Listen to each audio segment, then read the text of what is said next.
Conference Player of the Year. One of the main things that Justin and I talk about, and the part that I really love about your game, is your defense. Everybody always talks about offense constantly, and that's like the hot button issue. I mean, we're going to talk about the NBA playoffs here shortly, man. But I think what's something unique about your game, especially that's going to translate to the NBA level, is your ability to guard on the perimeter and obviously protect the rim at the same time. Did you play other sports coming up? How'd you get your footwork so well that you can guard guards as well as big men? Oh man, that's just with time. Like you said, I really like how you highlighted defense being your big vocal point. It's one thing Coach Grant didn't really play around about. And at some point, it's not always just about your athleticism. So you have to have the IQ to understand where to be at, what to do in certain assignments, how to guard certain people. So it's all situational stuff. So I've really tried my best to work hard and watch a lot of film and figure out where I could be an impact on the defensive end. Yeah, man, I like the role that you played a little bit. I saw it sparingly, almost like a free safety type of situation. Let you roam and use that athleticism along with the knowledge of the game. I know, and I don't like doing this, but this is kind of how it goes.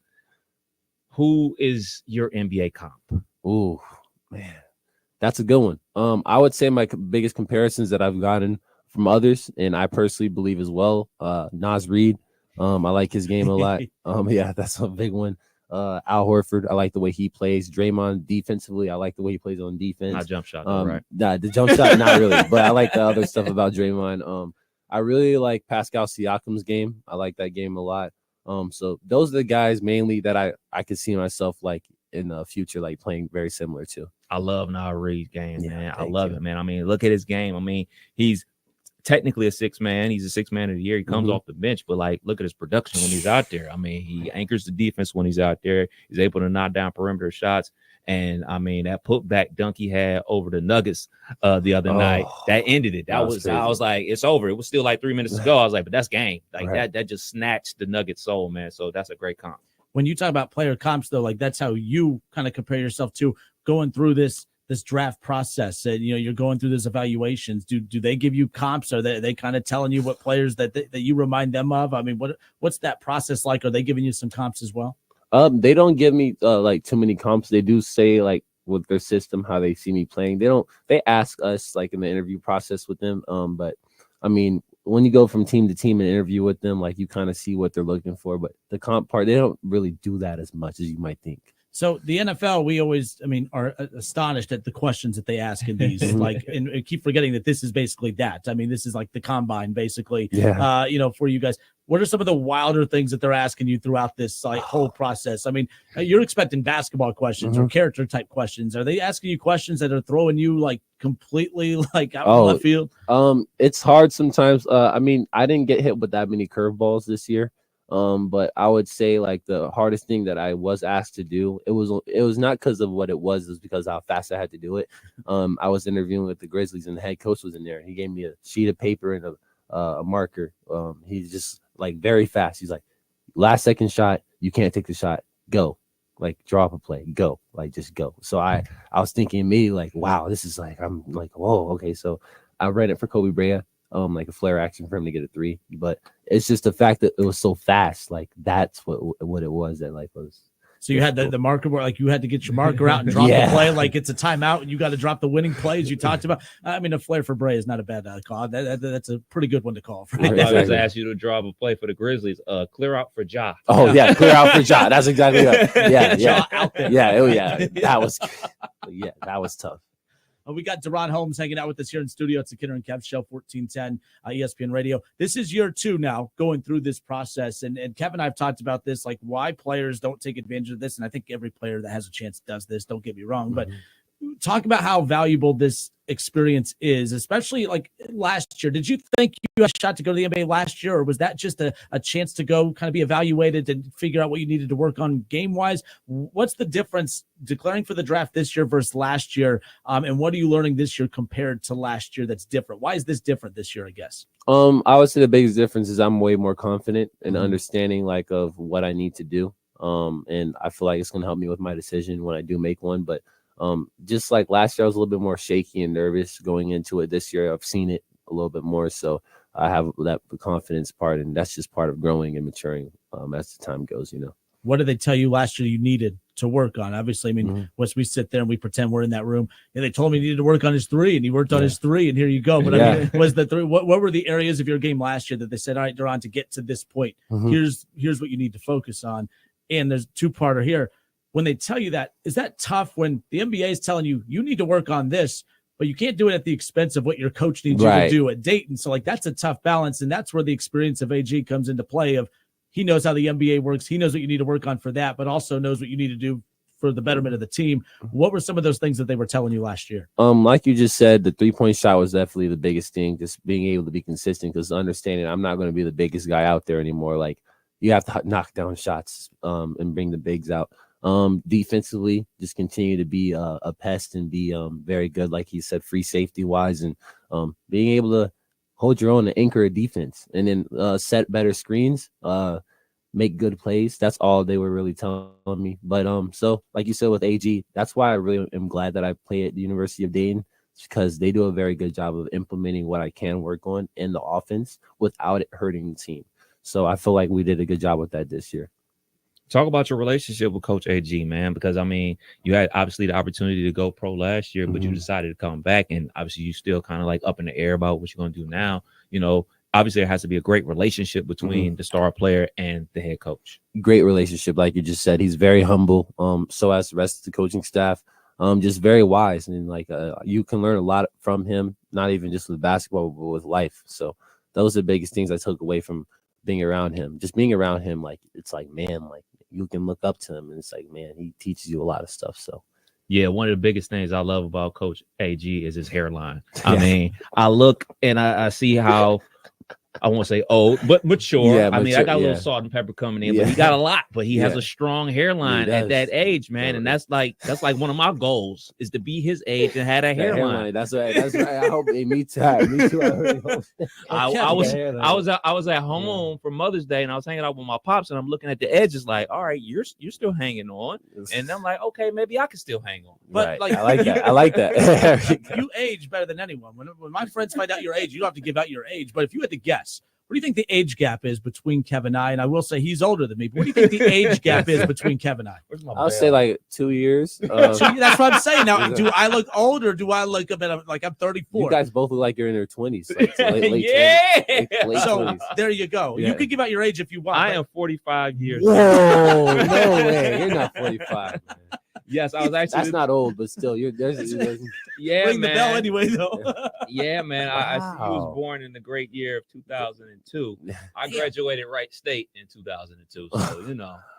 Wow, that's amazing. Age bell. I graduated Wright State 10 years after you did. No, 13 years, 15. I graduated in 15. Yeah, Black don't crack, baby. That's right. I'm out here. All right, we got DaRon Holmes hanging out with us here in studio. It's a Kinner and Kev Show, 1410 ESPN Radio. Want to ask you about the transfer portal, because this thing's just wild. And from your perspective, you're a name that, you know, every year, the last couple of years, you're going to Duke, you're going to Kentucky, you're going to every big program out there. In the wild, wild west that is the transfer portal, talk about, obviously you talked about the significance of your relationship with Anthony Grant. And, you know, I heard you on Keith Byers' show earlier today. You were talking about just how passionate the fan base is. And there's so many great things about the University of Dayton and the program. You had opportunities, I'm sure, to go elsewhere, to go to a bigger conference, to go to bigger schools. But you never bit. You stayed put. And we saw that with Obi, and we saw that with, you know, Chumani Kamara, who actually transferred to Dayton. And you know, that's why the Elvis and the Brea thing kind of shocked fans a little, because players usually aren't transferring out. They're transferring to Dayton. Right. Talk about Dayton and the experience that you have with Dayton and why you decided to stay and not test waters elsewhere. Because, you know, after last year, not making the tournament, didn't live up to expectations, your NBA career on the line. Yeah. I was like, man, I think DaRon can leave. I think DaRon, he could go to a bigger school, because he can't risk coming back if the program's not going in the right direction and risking his NBA future. You gambled on yourself. You gambled on the program. Worked out pretty damn well. That's you right. get to the tournament. You get a big win. Just talk about that. Honestly, I just had everything I needed right in front of me. I didn't really see a point in leaving. It's crazy because all the hype and everything with during the summer, I mean during the off season and everything, like people are gonna tell you different things, get this and that, and it can look better. But in reality, this is all we needed. You know, we just needed returns to come back and do it again, and that's the best way. With you have chemistry, it's like reps. If you do it again and again, you're gonna get better at it. So we seen what we need to do and fix, and I thought we had the team to fix it, and we did. We had a great team this year, and me coming back helped out a lot, but just also all the pieces we had, like that was just a big deal. So, like I said before, I just didn't see a point in leaving. I thought everything I had in front of me was all I needed, and I'm so grateful that I took that chance to come back. Yeah, you look at what Kendra said about the NIL and the Wild Wild West. I mean, a Mhm. guy that maybe you know or maybe don't know, he transferred from Arizona State, now he's going to Georgia, Jaden Rashada, Yeah. and all that mess that's going on there. Like, we as fans kind of look at it as like, oh, all these guys want is money. All they want is this, and all we want is that. But I know firsthand from my nephew who was going to play football at Oklahoma, like that's not all he cares about. He cares about, the educational part. He cares about, the relationship with the coaches. And it seems that you have that same feeling about not only your coaches and your teammates, but the university as well. Right. Yeah, that's definitely right. Like the NIL, like you said, NIL is such a big deal now. It's way bigger than how it was when it first started. Now it's getting to the point where it's getting out of hand. I think for a lot of the athletes, like you got kids coming in that didn't really play or redshirted asking for six figures at certain schools, and like coaches are gonna look at you like you're sideways if you're asking them that question, like your NIL, like what are so it's a lot, and I just personally think that Dayton does it the right way. Honestly, like the school isn't the one that just pays you off right. They can't do that. That's against the rules. But the we have this guy Matt Farrell who works with us in our collective.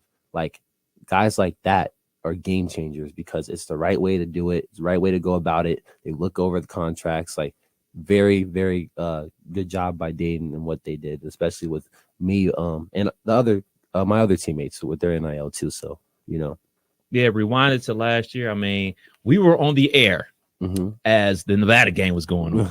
And you should have saw the comment section. You should have saw the phone lines. It got sticky. Yeah, it got very sticky. AG was fired at halftime. Yeah, it's all like right. I've Elvis heard and that Brea, too. they were transferring before the game had ended. That's DaRon, good riddance. Enjoy the NBA, my guy. Like, I mean, it was dark. Oh, yeah, that's how. That's why I love the fans. Our fans. But just it's hard. Sometimes but they don't understand sometimes all the things we go through as players and all the practices we have, and it's a 40-minute game. So sometimes you see that where at halftime, like everybody has their like, oh, what's wrong with the team? AG needs to be fired. This guy's doing this wrong. This guy pointing fingers.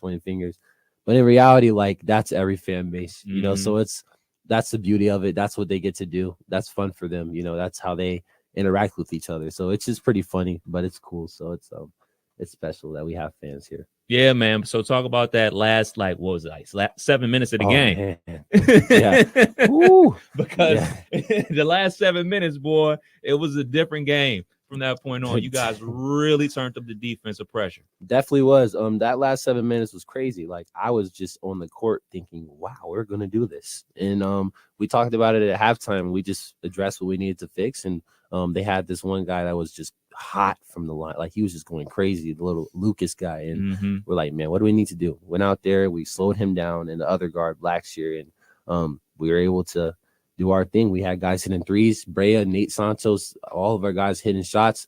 I had a couple of good buckets going in there, and we just kept slowly chipping at it. And you know what? Job was finished after that. So we were very excited. The locker room was crazy. AG was dancing. I'll never forget that. Awesome. And then obviously you guys went on to play Arizona in the next round. I'm assuming that would probably be pretty special for you from being from Arizona, taking on the the quote unquote hometown school and everything like that. Came up a little short, go up against Caleb Love and everything like that. I remember Caleb Love from playing his days at North Carolina, and I was thinking like, hopefully we can get Caleb Love that played at North Carolina where he was doing all those heat check shots. That's what. Yeah, they did, because he waited until the next game to start doing that. Yes, I'm like, why did you do that against us? Yes, 100%, man. Great. He's a great player. Honestly, I saw him at the combine. Great guy, great player. But with them, we thought we had him. Especially at halftime, because they had this big guy Balo, like he's going to Indiana, very good, especially in the paint. There's nothing you can really do once he gets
That's dope, man. Appreciate So that. Do our thing. We had guys hitting threes. Brea, Nate Santos, all of our guys hitting shots. I had a couple good buckets going in there, and we just kept slowly chipping at it. And you know what? Job was finished. Heard of some of them. I've seen some. hometown school and everything like that. Came up a little short, go up against Caleb Love and everything like that. I remember Caleb Love from playing his days at North Carolina. And I was thinking, like, hopefully we can get Caleb Love that played at North Carolina where he was doing all those heat check shots. That's what. Yeah, they did, because he waited until the next game to start doing that. Yes, I'm like, why did you do that against us? Yes, 100%, man. Great. He's a great player. Honestly, I saw him at the combine. Great guy, great player. But you know, with them, we thought we had him. Especially at halftime, because they had this big guy Bala, like he's going to Indiana, very good, especially in the paint. There's nothing you could really do once he gets it so low down there. But on our offensive end, we were really trying to pick and pop him, bring him out to perimeter, and it was working for us. They went small ball second half. Yep. They made that adjustment. Shout out to them. And we kind of just struggled a little bit with it. We could have finished a lot more plays than we did. I know I could have finished a lot more. But you know, shout out to them. That was a great game. We enjoyed the game. We learned from it, and it was honestly just amazing that we had the opportunity to be there. Yeah, man. You mentioned halftime adjustments a lot during this conversation. Us as fans, we think coaches come in there at halftime and draw up the play, and then magically it works. Or they're in there breaking the clipboard and barking in your face and yelling. Yeah, I'm imagining it's not like that. It's not like that, depending on what team you're on and depending on the situation. Now, if you're down to a team you're not supposed to be down to at home or something, yeah, you might see that. But if not, like at least with Coach Grant and the rest of the coaches, they go to their own little locker room and address what needs to be fixed. They watch the film and let us talk as players first, and then they will come like midway through halftime and talk to us and say, hey, this is what we see. What do you guys see? Let's fix this together. And once we get like a big, like everybody together, like figures out what we need to fix, we go back out there and do it. Absolutely. You a rah-rah guy in the locker room, like, again, from a media fan perspective, you sit back, you watch, and we'll say things like, you know, DaRon, Dayton, they don't have that rah-rah guy. Who's that guy that's taking control of that locker room? There's different ways to lead. You know, you come out after halftime, after a flat first half, you get a big block, you get a big dunk, you're leading by example on the floor. Are you a rah-rah guy in the locker room? Are you a rah-rah guy in the huddle? What are some things about you that maybe we don't see as fans or media sitting from afar?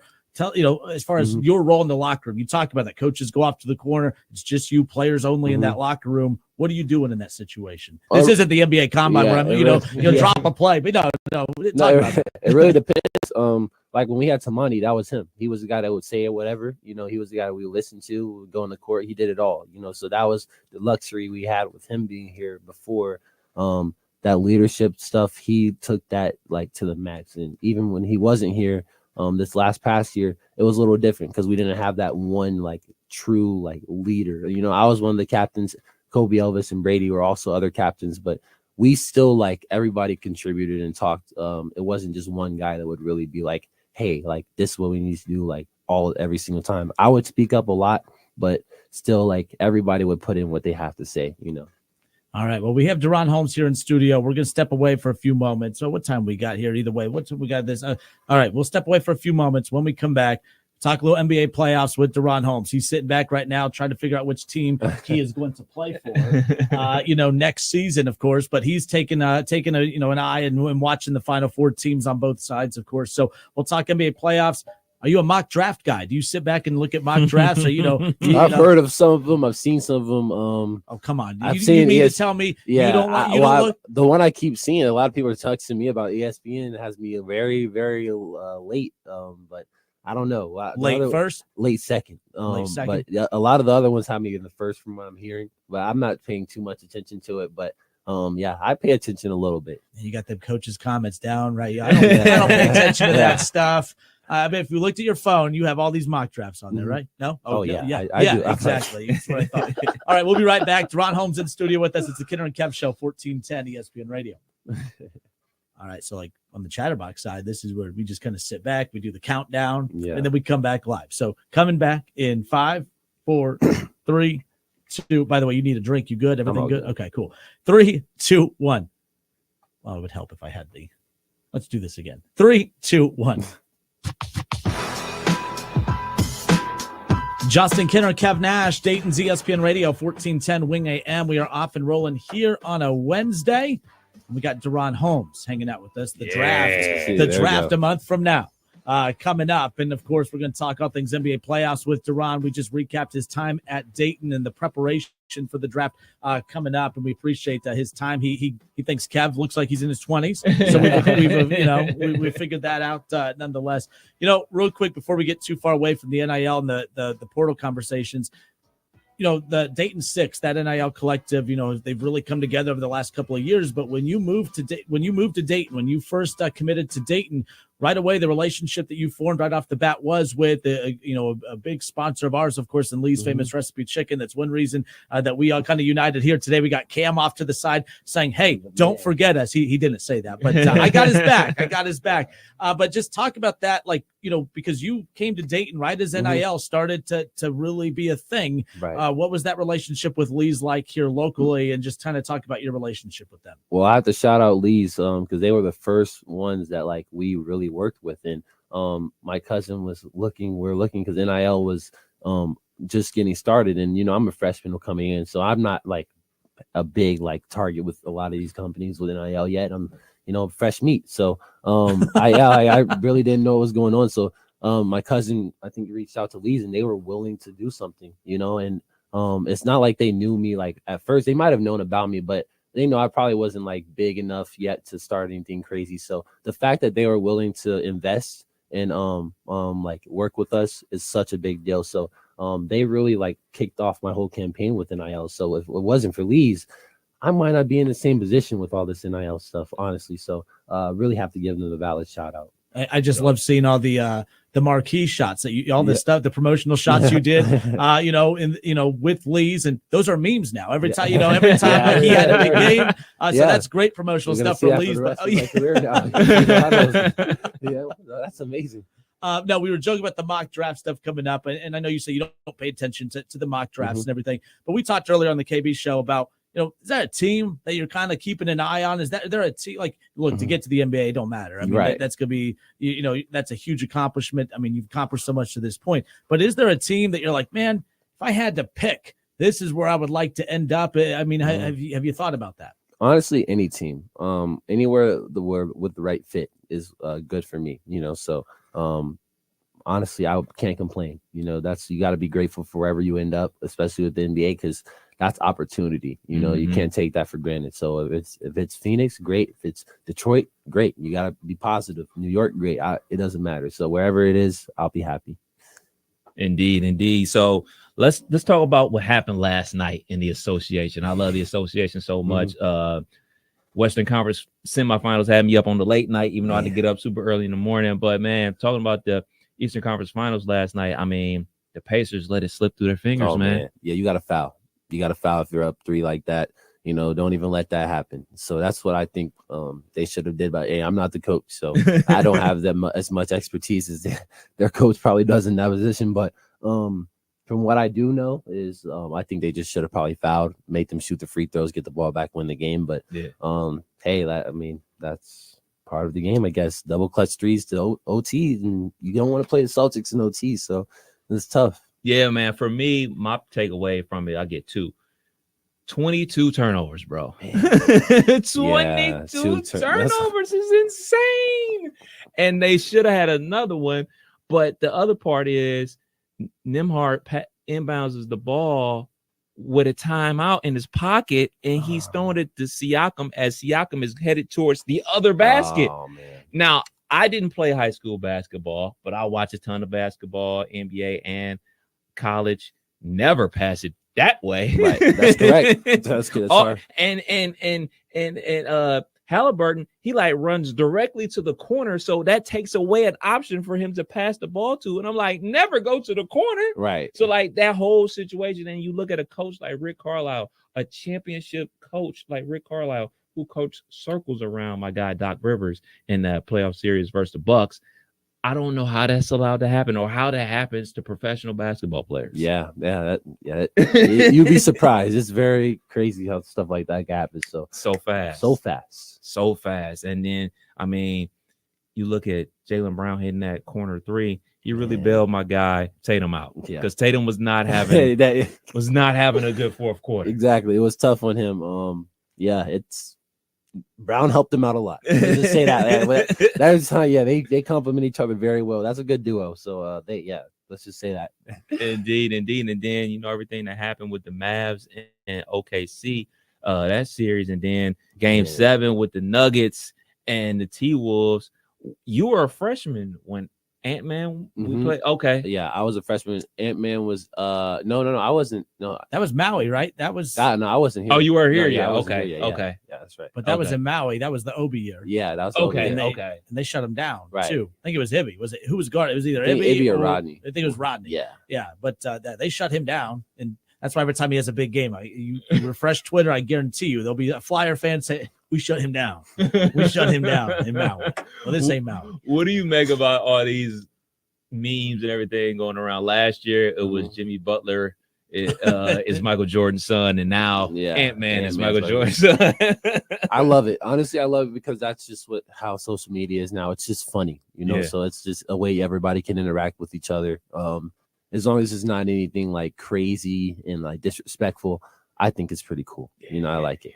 Is it pretty wild though? Like talking playoffs, you're sitting back just watching this as you prepare for the draft, but like I know watching Obi at Dayton and Kamara at Dayton, and then like you tune in, you watching NBA on TNT, which one more year, by the way. I don't know if you guys saw that. That's so sad. But like it's wild to watch it from a fan experience and a media perspective, watching Tumani Kamara out there going up against these dudes, watching Obi in the playoffs. And for you though, like you're a fan, you're a former teammate of these guys, but you're about to be a guy that's gonna be running the floor with these guys as well. Is that a surreal thing? You sitting back watching the NBA playoffs and realizing, man, I'm gonna play these teams next year. I might be on one of these teams next year, hoping for the Pacers. Come on, it is very DaRon and Obi with the Pacers. That'd be amazing. It is very surreal, and it's kind of like my dad always says. This is like you see it first and then you do it. It's like when I was younger and I would watch college basketball games, I wouldn't think at the time, man, I'm going to be running out there with these guys at some point. And then I was in college. Now I literally have done it, and it's the same thing, so it's just a higher level. You just keep going up. So that's all it really is. So watching it is crazy, but being able to go out there and play with them is going to be even crazier. Too, as you're getting ready for the draft and you think back, during AG's time here, you have Antetokounmpo, who was, look, he kind of didn't have a great year, but it was the status thing too with who his brother was, and he had all the makeups of a great NBA player. He's an NBA champion, by the way. He won a championship with the Lakers.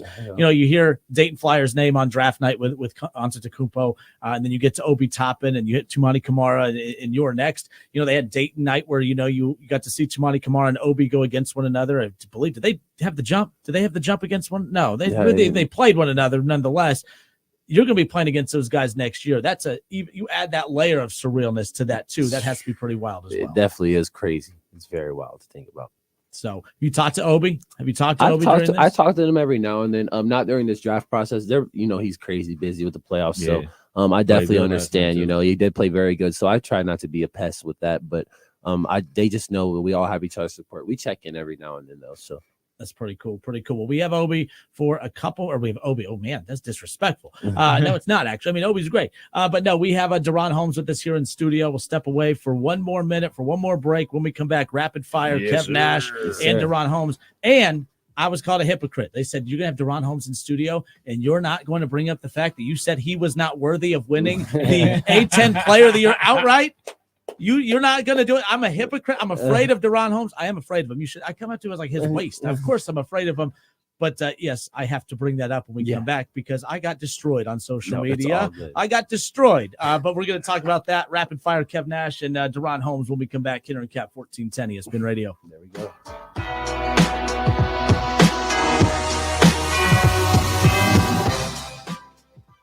All right. 3, 2, 1. All right, and we are back. It's the Kidder and Kev Show, 1410 ESPN Radio. We're wrapping up our time here with DaRon Holmes, who was awesome enough to give us some time today. DaRon, you're heading back to Arizona tonight, right? That is right. That's correct. I am headed back to Arizona tonight. Real quick, the Dayton, you talked earlier about, seeing it, you got to, envision it. How did Dayton become an option for you? What was the Dayton connection? What was the, obviously they recruited you, obviously, but what lured you to Dayton all the way from Arizona? So me and my trainer at the time, August Mendez, we were at Mike Bibby's house, honestly, training and working out. And then after the workout, we were on Synergy and looking at style of play, different teams, and came across, he thought of Obi Toppin. He's a very smart guy. He just got his doctorate, so shout out August. But we saw the way Dayton played and used Obi. We were like, hey, I feel like that can be you, but in a similar way, not exactly the same. Yeah. You know, because Obi's Obi. You know, but we reached out. He reached out to Coach Greer, and Coach Greer apparently talked to Coach Grant. Was like, hey, this guy from the West Coast wants to come. Are you guys willing to offer him? And Coach Grant was like, I don't see why not. So that's how we got started. And then they really started to recruit after that. And yeah, like that's how it really got started. And I'm like, I did a video chat with them, and I saw the campus. I came up here for Flying to the Hoop, and I was sold. Like, yeah, like I was already committed at that time, but when I saw that, I was like, yeah, this is the place. Did your high school team play in Flying to the Hoop? Arizona Compass, when I was with them, we did play. Okay, so you were familiar with the area, you know, the beautiful city of Kettering, you know, nonetheless. But so before we get to rapid fire, I got to follow up with that. Follow up. So obviously, Flying to the Hoop happens in January, but you know, spending a couple days here in January versus spending months on end in good old Ohio from November until like about now, May is when the weather starts to feel a little bit like Arizona, man. How was your first year dealing with real winter? Wow. Did you have a bubble coat before that? No, I didn't. Yeah, it was crazy. It was what they say, it's real. It's cold. It's not, there's nothing to play around about. Like it's cold and hot. Like it's like the cold is so cold that it feels like it burns. Like it's cold. That's the best way I can put it. All right. Last thing here before we get to rapid fire with Kev Nash and DaRon Holmes. But so I'm not a hypocrite. Mm-hmm. I'm not afraid of DaRon Holmes. I respect DaRon Holmes. Okay. I'm here to tell you DaRon Holmes is the best player in the A10. No doubt about it. Okay. But the A10 awards came out and there was co-player of the year. You had Jordan King for Richmond. Richmond. Then you had DaRon Holmes for Dayton. DaRon Holmes is the best player in the A10. I never said otherwise. However, all I said was, why is everyone getting so angry about this? I was like, Jordan King had a fantastic season. Mm-hmm. Best player on technically the best team that won the A10. Right. They won the head-to-head against you. All right. He had better numbers than you. That game was better. But it's okay. Because I'm still a DaRon Holmes guy, right. Okay? I just said I don't know why all the hate towards Jordan King. I feel like it's watering down his accomplishment, so I was defending Jordan King, but, you know, I hate UD and all this stuff, so that comes into play, whatever. But I got destroyed on social media, but you and I had a good discussion earlier. You know, you were not a fan of how it's phrased, the player of the year versus, what, an MVP? MVP, yeah. I personally believe, I believe there's two things you could say with it, you know, and like shout out to Jordan King, a great player. Like when we played them, he had a great game, you know. So I see it, you know. I really wish we could have played them at home ourselves as well. We could have had a home and home. Yeah. I think that could also be a better argument as well. But my whole thing is, I think MVP and player of the year are two different terms. If it was the MVP award, I think Jordan King should have got that award. If it's player of the year, though, I think that should have been personally just me. And I'm not just saying it because I wanted like just to outright win it. I'm just saying in general, like if you look at the NBA, they go with their like guy, like it's going to be usually the player of the year. Like it's the best player, you know, in the conference. You know, MVP is more like best player on best team, if that makes sense. You know, because it's the most valuable player. I think that's how the A10 looks at it, which is okay. But I mean, that's just how I was thinking. But shout out to Jordan King. You know, I'm not upset about it. You know, it is what it is. You just got to keep moving past it. Yeah, and Jordan King, he couldn't even lead his team to the NIT. So whatever. You know, no, but and I said that too. I was like, for one, you shouldn't have a split any award. And common sense would say, okay, if you can't split the award, it's going to our guy, DaRon Holmes over here. How come you guys don't play Wright State? I don't know. I really don't know. I've never I've always wanted to. We played against Grant Basile when he went to Virginia. When he came, so that didn't go too well. We had a coach in the film after that game. He had a picture of Grant when he was holding the volleyball game. The volleyball game. He was like, "You see this?" He said, he's been hungry to play you guys for years. He's been waiting. He finally got his opportunity. So I would love to play Wright State. I mean, that would have been great. But I mean, it is what it is. You know. I mean, we're decades removed from the last time those two teams played. The fans want it. We're two Wright State alums, you know, and it turns into this dynamic of I hate your school because I'm a Wright State guy, and I get into little verbal confrontations with the fans and all this stuff. I want to see the two teams play. I want to see DaRon Holmes running the floor at the Nutter Center, and I want to see the green and gold, you know, at UD Arena. And it would probably have to be green and gold at UD Arena a lot because, you know, we just know how this works. But, you know, you just say it. DaRon Holmes on the Kidder and Kev show said he wanted to play the game. Say it again. Yeah, that would be great. I really wanted to play against Wright State. That would have been perfect. Dayton crushed your dreams. No, That's they did nothing for you. All right, as we wrap this up with our guy DaRon Holmes, awesome enough to give us some time. Rapid fire, Kev Nash, DaRon Holmes. Kevin, take it away. All right, man. We got 10 rapid fires. Favorite NBA team growing up? Favorite NBA team, Minnesota Timberwolves. Okay. KG. Yeah, KG. Okay. PlayStation or Xbox? PlayStation 5. Okay, I'm There gonna we go. hit you up. I'm gonna hit you up because I just got my PlayStation 5. There we go. I'm not very good though. Me neither. Don't worry. Go-to team on 2K. Go-to team on 2K. I'll have to go with either the Nuggets or the Mavericks because Luka is a cheat code on the game. I can only imagine. 3 songs in rotation right now. Ooh, 3 songs in rotation. Not Like Us by Kendrick Lamar. I'm sorry. Kendrick is messing him up right now. Yeah. I like Bandit by Don Toliver. Okay. And let's mix it up. Sativa by Janaea Kyle. I like her. She's Okay. good. Okay. Well, shoot, you brought it up. Let's go ahead and just jump to who won, Kendrick or Drake? Kendrick destroyed. And like Drake is the better artist right now, but in a rap battle, you don't want to mess with Kendrick. Why are you doing that, man? Yeah, he is West Coast. Can't forget Yeah, about West that. Coast baby. Favorite podcast. Favorite podcast? That's a good one. This one. Hey, This one, DaRon Holmes said the Kenner and Kev Show. I just want to be. Yeah, or I can't leave my man Keith Byers. That was great too, though. I like that one. Yeah, man. NFL team. NFL team, Kansas City Chiefs. Oh, the champs. Yeah, Cincinnati Bengals fans are not gonna like. they're not gonna like it. My auntie cheerleaded for the Chiefs back in the day, and I was born in Overland Park, Kansas, so we've been big Kansas City Chiefs fans since like Dwayne Bowe, Dexter Okay. McCluster, Jamal Charles, Matt Castle. So I've been a Chiefs fan for a minute. Dante Hall. Yeah. Okay. Okay. Eric Berry. Pick one: and one dunk or a 3-point. And one dunk for momentum. Threes are nice too, but that and one dunk is no joke. Indeed. Other sports you're good at? Soccer, volleyball, football. My legs are too long, so I'll say soccer and volleyball. Okay. Last one: block a shot or get a steal. Block a shot. 10 rapid fire. There we go. Best defensive players in the country. That's why I should have won outright. 8-10 player of the year. There it is. You're It's amazing. my guy. You know, I'll take it back since you're in studio and I'm a hypocrite. Jordan King, sorry, you didn't deserve it. There we You go. didn't deserve There we it. go. You gave us time. Because you gave us so much time today, you are my outright 8-10 player of the year. Thank you. So you're the best. yes. Now Soli's not gonna get you anymore. He'll get you. You know they'll come for you. But- Soli has my back. I like that. Sully and I are good. Sully used to Fine with host Doug, too. Talking Out Loud, the Uh-huh. podcast. Yeah. I mean, Sully did that on 1410 For real? for a little bit before he got married and Women Ruin Your Life and all that fun Oh, stuff. Yeah, you got a girl, by the way? Not currently. Not currently. It's probably a good thing. Yeah, It's probably a good thing. You're about to move, relocate, then you know. Wilson. Yeah. Wilson is his Yeah, girl. yeah. The Rock. Yeah, Yes. The Rock. Wilson. Yeah. I was like, whoa, okay. All right, well, good stuff. DaRon Holmes, you are the man. We appreciate you giving us some time today. Best of luck. And, man, that's going to be so cool seeing Obi, Tumani Kamara, DaRon Holmes running the floor in the NBA. That's pretty exciting. And we're happy for you, pulling for you. And you got fans here in Dayton all over the place, as you now know. You're the best. Appreciate you guys again. Hey. All right, hour number 2 of the Kenner and Kev Show. Coming up next, Dayton's ESPN Radio, 1410 Wing AM.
The head against you.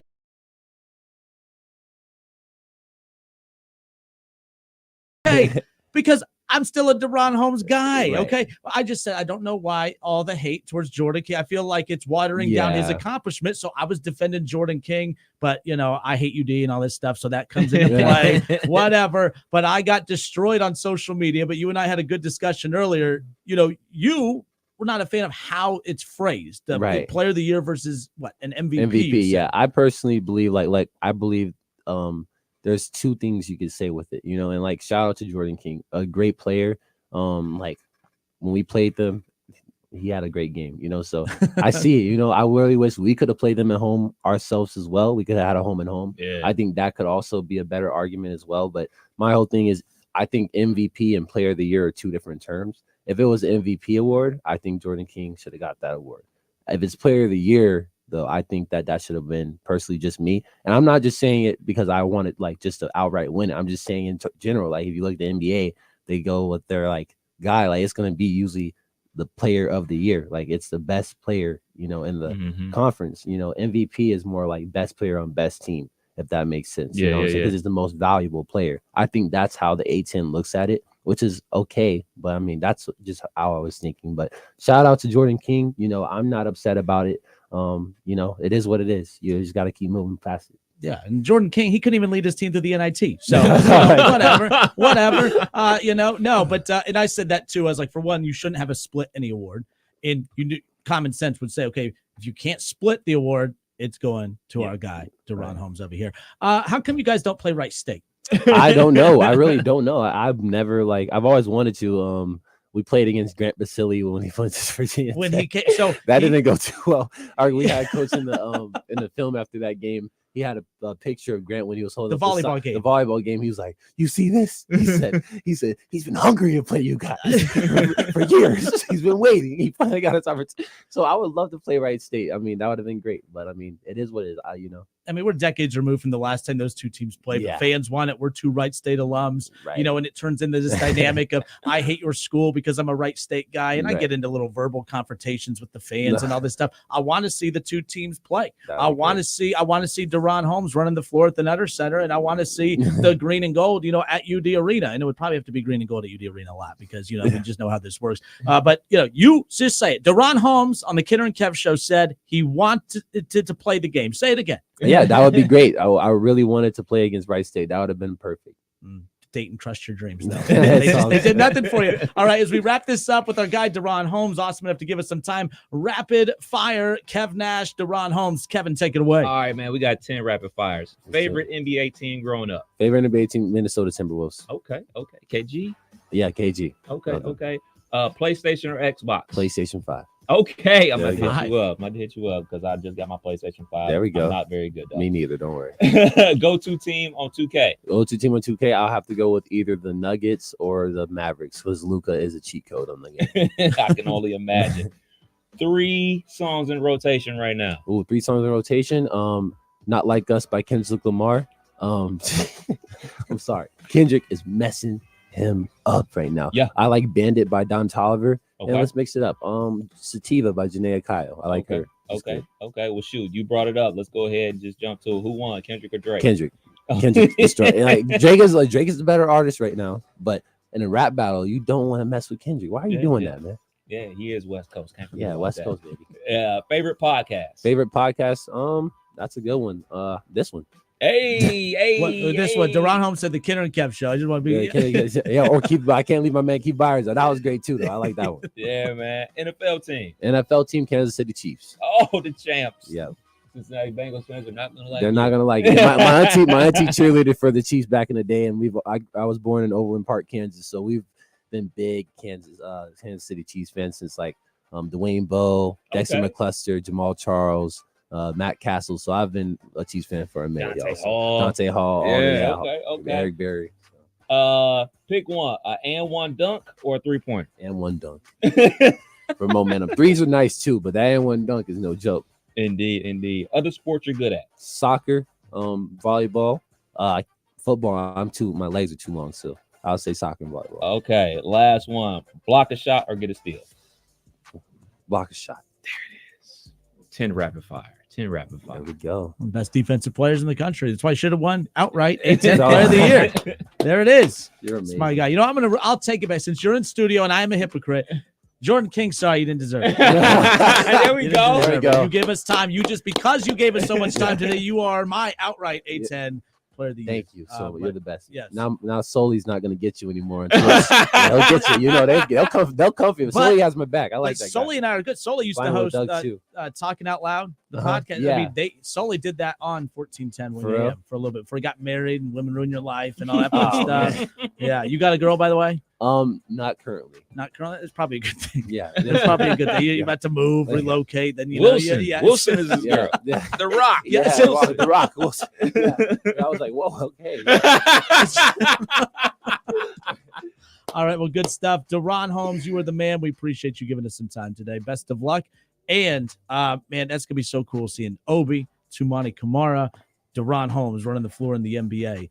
That's pretty exciting. And we're happy for you, pulling for you. And you got fans here in Dayton all over the place, as you now know. You're the best. Appreciate you guys again. Hey. All right.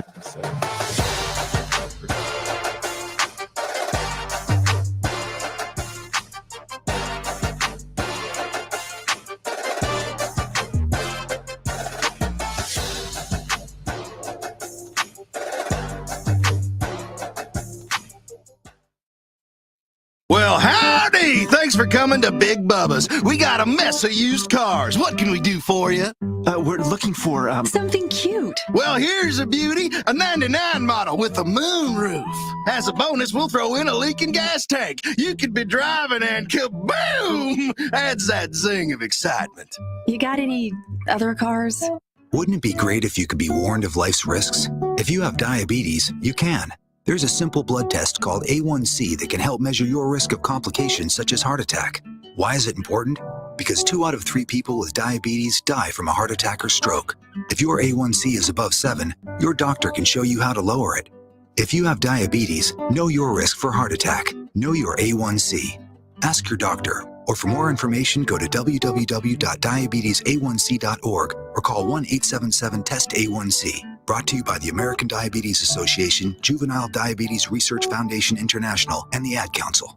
An ordinary sunny day, an ordinary family's living room filled with an ordinary bunch of kids, and they were doing nothing. They were couch slouching, they were rug imitating, and lazy minute after lazy minute was passing them by, when suddenly... Huh? Hey guys, that's a personal foul. Inactive activity on a sunny day. Coming to the rescue was NFL running back Reggie Bush. Players don't get lazy penalties. Let's play. Those kids, they listened to Reggie. They got up and play they did. There was fun and running. There were smiles and jumping. And laziness was crushed. Hey kids, don't get a lazy penalty. Kids, listen to Reggie and avoid lazy penalties. Be a player. Get up and play for an hour a day. Go online to check out smallstep.gov for fun playtime ideas. So you can be a player too. Brought to you by the U.S. Department of Health and Human Services and the Ad Council. Be a player. Coming to you live from the Superbook Sports Studios in Kettering. You're listening to Dayton's ESPN Radio, 1410 Wing AM. ESPN 1410 Wing AM weather. Well, the forecast is calling for a chance of thunderstorms in 62 tonight. Showers, thunderstorms 78 tomorrow, and a chance of storms 85 on Friday. I'm Rick Schremp for 1410 ESPN Radio. What I know about courage, I learned from my adoptive mom. She said sometimes you just gotta hold on and know we'll get through this. Mom, we are so high up. Hold my hand. No, you hold my hand. Here we go. Learn about adopting a teen from foster care. You can't imagine the reward. Visit adoptuskids.org to find out more. I learned patience from my adoptive dad. All he had to say was, "Hey, you got this. Just breathe." Hey, we're pretty good. Yeah. Might have to start a band. I got it. Learn about adopting a teen from foster care. You can't imagine the reward. Visit adoptuskids.org to find out more. This message is brought to you by Adopt US Kids, the U.S. Department of Health and Human Services, and the Ad Council. Paid for by government.com. Did you hear? A recent stash of $20 gold Liberty coins from the 1800s has been found. These gorgeous gold coins are as bright and shiny as the day they were struck in the late 1800s, and less than 50 of these gold coins are available. Coin experts are calling this gold find an incredible opportunity. Call 1-800-456-2466, and you are guaranteed a $20 gold Liberty coin minted by the U.S. Mint in the 1800s. But with extremely limited availability, you must call now. These gold Liberty coins from the 1800s are still in uncirculated condition. That is history you can hold in your hand. To learn more, call 1-800-456-2466. Call now, and you'll receive a free American Coin Collector's Bonus Package, a $75 value free with every order. Call 1-800-456-2466 now to secure your $20 Gold Liberty coins dated from the 1800s before they sell out. That's 1-800-456-2466. Whether we're in your home for a new McAfee installation, a scheduled maintenance, or a repair, you can count on McAfee to do what we say we'll do when we say we'll do it. We care about the services we provide and the products we install in your home, tailor-fitting our work to your family's needs through the entire process. We stand behind what we do, and we're proud to put our name on it. Breathe easy, choose McAfee, or have a cow. Sometimes change is good. In this case, it's great. A new career is waiting. KTH Parts Industries in St. Paris is hiring second shift production associates and offering an incredibly new pay rate of $21.24 per hour. This is an excellent opportunity that includes an attractive benefit package, medical, dental, and 401k. KTH offers the advantage of being a short drive from home, just minutes from Bell Fountain, Troy, Piqua, and Urbana. The position will fill quickly, so please apply now at kth.net. KTH is an equal opportunity employer. The George and Sarah Gammon 5K Run, Walk, Discover event is happening Saturday, June 8th in Springfield. Support the historic Gammon House and celebrate Juneteenth by participating in this fun event. Registration for the 5K is only $35. Register before June 1st and receive a complimentary t-shirt. Kids and families can also participate in a free discovery walk. Plus, enter a drawing to win a $200 Nike gift card. Visit GammonHouseOH.org to register and for more information. Every so often in medicine, something comes along that is truly revolutionary. Dr. Mitchell Scheinkup, former orthopedic surgeon, now national medical director at QC Kinetics. I believe this is one of those things. Dr. Scheinkup is talking about regenerative medicine, something he's practiced, researched, and written about for nearly 2 decades. The old ways of dealing with joint pain, such as steroids and surgery, are no longer the best ways. If you have pain from arthritis or injury, you owe it to yourself to learn more about this exciting option, using your own body's natural power to get lasting relief. And there's no better place to learn than QC Kinetics. There is no one in this country today with more clinics, more satisfied patients, more advanced protocols, or more experience in using this exciting option to deliver life-changing results. Call QC Kinetics now for your free consultation. Call QC Kinetics, 937-936-0325. That's 937-936-0325. 937-936-0325. Listen to this station anytime, anywhere on Odyssey. Odyssey is your new audio home for all the music, news, sports, and podcasts that matter to you. Odyssey. That's AUDACY.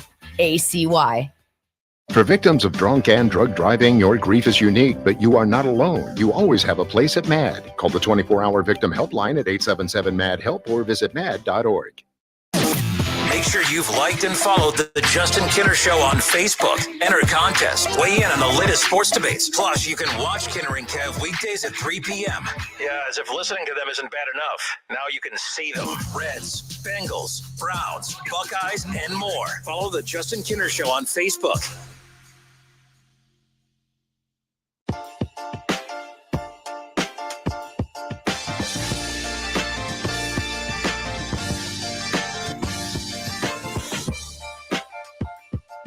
All right, hour number 2, we are back. It's the Kinner and Kev Show, Dayton's ESPN Radio, 1410 Wing AM, and of course, Chatterbox Sports on YouTube. I'm solo for the second hour. We're off and rolling here. We have a ton more to get into, trying to work out some new stuff here with the cameras and all that fun stuff. But a shout out to DaRon Holmes, who spent multiple hours here at the WING studios all day long, He sat in on the entire Keith Byers show earlier today. He sat in for the first full hour with us just a little bit ago. Of course, Kev Nash had to pop out to other radio responsibilities, but we are off and rolling here, hour number 2 on a Wednesday. We have a lot to dive into. The Cincinnati Reds, they get a big win last night. They return home. And look, record-wise, this is a team that has the same record as they did, a year ago at this time, right? Like we talked about that yesterday, that when you really look at how everything's kind of rolling for the Cincinnati Reds, a lot of it is very similar to what we saw last year, record-wise. But it's also a lot of losing, and they're not doing it in a way that makes you feel good about the future. Not that there's a good way to lose to make you feel good about the future, but there's really no signs of really them coming out of this funk a little bit. Look, even last night, a great pitching performance that they get out of one of their star pitchers. And look, pitching has not been the problem, but they win 2-0. You're not going to shut out a lot of teams, and that's why it's nice when you do it. You shut a team out like that, you get a 2-0 win. That's great for the Reds. They get that 2-0 win like they were able to get last night, and that makes you feel all warm and fuzzy inside. You feel pretty good about it, and that's great. But when you shut out a team like that and you were still just holding your breath because you were only capable of putting 2 runs up on the board, that just, again, that was the most Reds game ever last night. Now, I'm not complaining. You're probably saying, how could you find the negative in a win last night, a win that they desperately needed? The 2-0 win against a Padres team. Again, they have game 2 coming up later on tonight. 6:40 going to be the first pitch there. 6:10 is when coverage will begin right here on 1410 Wing AM, Dayton's radio home for Cincinnati Reds baseball, of course. But 2-0, the Reds come away with the win. And again, in typical fickle Reds fashion, they get a win. Everyone loses their mind. Everyone's back, and everyone says, this is what the Reds team, this is what we were expecting from this Reds team. 2-0 shutouts every night. Andrew Abbott was fantastic last night. That's exactly what the doctor ordered. He threw 7 shutout innings. Ellie De La Cruz doubled, he doubled home to run, and the Cincinnati Reds shook off that disastrous road trip to beat the Padres 2-0 last night, right? The Reds went 3 for 7 on their, they went 3 and 7 on their little trip out west. And they come home, and one thing we talked about yesterday is we've seen the Reds go on the West Coast and struggle, not just this season, but in years past. But there's something about when they do come home, they play a little bit more comfortable. And you're going to see that with young teams. And that's what this team is. They are a young team, right? Well, when you look at what they have coming up, again, as we sit here May 22nd, all right, they have home games tonight and tomorrow afternoon. All right, and then you go, of course, you got more home. I mean, they're at home all the way through next Tuesday night, or next Wednesday night, I should say. And then they hit the road where they'll play, of course, the Chicago Cubs for the first time this season at Wrigley. But they got a lot of home games coming up. 3 and 7 on their little trip out west. How do you combat a 3 and 7 trip out west? What record do they need over the next 10 games or 9 games now to try to kind of neutralize that slump that they went on? I mean, you would have to think 7 of 10 is something that they're going to have to do. But you're taking on an opponent right now in the Padres. You got another 3 with the Dodgers, and you got the Cardinals. The series with I don't think the Reds are good enough to sweep anybody. That's why it's very hard to say that they're going to come away with 7 wins over this little homestand here.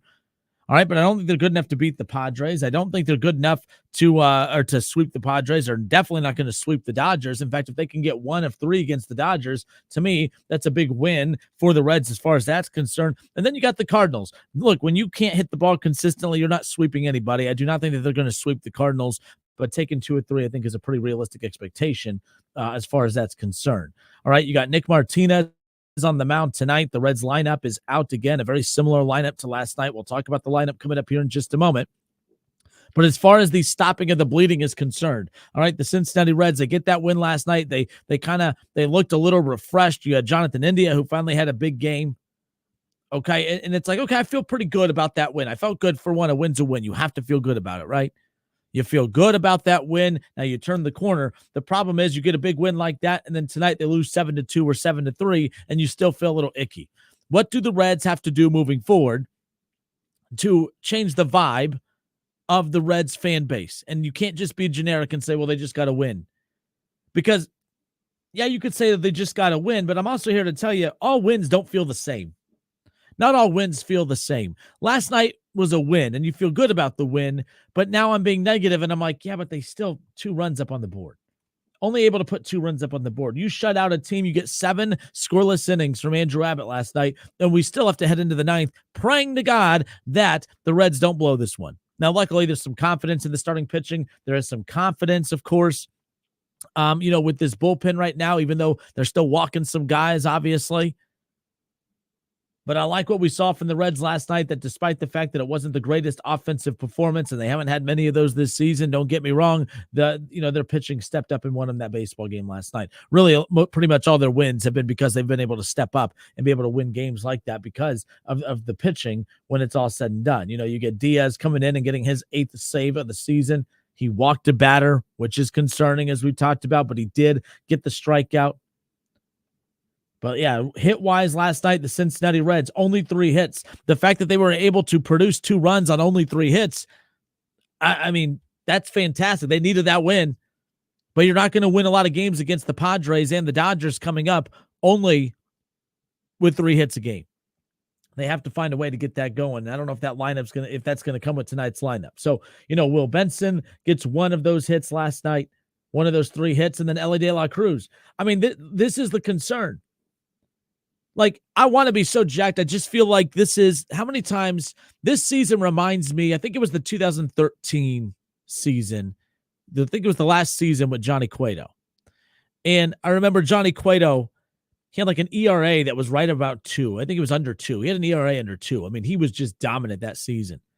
But he also, for a lineup that was pretty solid for the Reds during that stretch, he also would get no run support. I think that I think that there was a stretch where the run support, the Reds on with games where he was on the mound, the Reds averaged 3 runs a game when he was on the mound.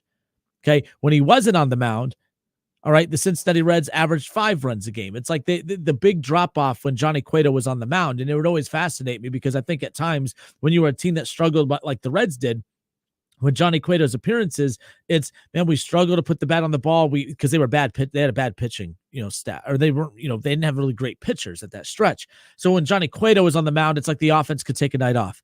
When you get a bad pitcher on the mound, it's like, man, we got to really rely on our bats today because we're not going to get it done pitching wise. So then they take their foot off the gas and you'd waste great performances. You were watching Johnny Cueto. To me, it was either that 13 or 14 season. I need to pull it up. Would have won a Cy Young that year, in my opinion, if the Reds weren't battling it out for last place. Right? Like, I mean, that's just the reality of it. The Reds were constantly underachieving and failing, and they just, no matter how great Johnny Cueto was, it just wasn't enough. He was great. His numbers were great. The Reds weren't great. Wasted great seasons by him. You're getting another great season this season from Ellie De La Cruz. He has his flaws. He strikes out. He's not consistent. But the only reason that the Reds are in games, we talked about their inability to close out 1-run games yesterday. I mean, 1-11 in 1-run ball games this season. The only reason that they are even remotely close to being in those games is because of Ellie De La Cruz. And that's what this is reminding me of. Completely different position. Opposite side of the ball, obviously. But it's Johnny, it was Johnny Cueto, and that was it during that season. This season, it's Ellie De La Cruz, and that is it. The Reds have wasted some magical seasons from guys of the past. We talk about Joey Votto's 1 MVP award. I think that they wasted an MVP on him, in 16 or 17. He had another great year that probably should have resulted in MVP talk. Didn't get it. I think Paul Goldschmidt came away with that one that year. So, it is what it is at this point.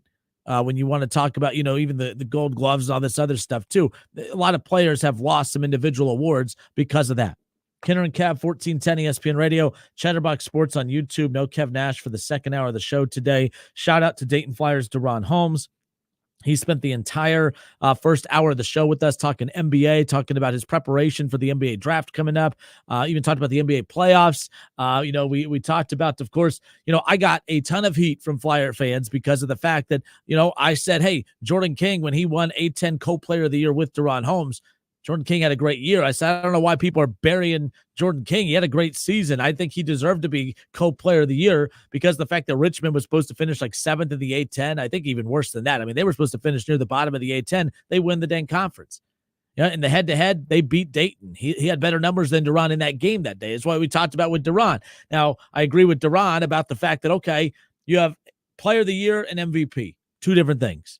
And they gave the player of the year the MVP treatment, which is why you ended up getting Jordan King finishing so high. But a lot of people said I wouldn't have the guts to talk about it with DaRon. We talked about it. If you missed the show or missed the opening hour of the show with DaRon Holmes, we'll have that coming up for you here in just a little bit. You'll be able to go back and catch it coming up here at 5 o'clock. So keep that in mind. Kenner and Kev, 1410 ESPN Radio. Again, 1410 ESPN Radio, Chatterbox Sports on YouTube.